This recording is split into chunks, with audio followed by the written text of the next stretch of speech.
kaixo, hemen gaude hurbilen, egun bat lagun, saiatu gara sartzen barrura, baina ertzainak esan digute 3 pertsona bakarrik sartu zaitezkela informatzera.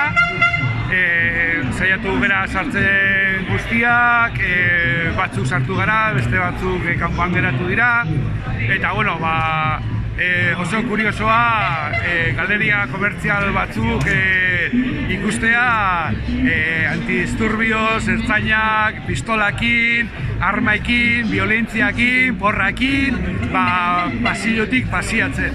Galeriari jungean informatzen, galeriak eta dendak izten fundira, eta zentro komertziala bera dana, esate dute, bazarra indutela eta ez dutela erabaki grebatetzera, eta ez dutela itxiko bat egingo.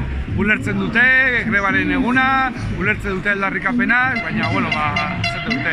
Alare, gaurko egunakin gune ideguna da, behintzat, aldarrikatu guztion eskubideak, bai, gure etorkizuneko umiak, jobak, eta urrengo urtetan izango ditugun pentsioak, etxe bizitza, emakumeen urruka, prekariadean kontra egitea, eta guzti hau da horregatik gaudela hemen.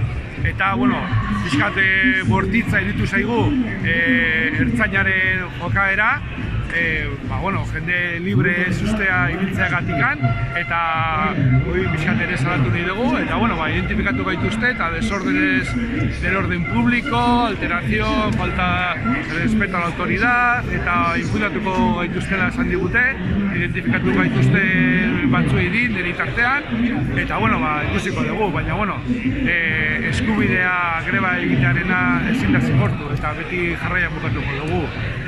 Gora, gora, gora, langile on borroka!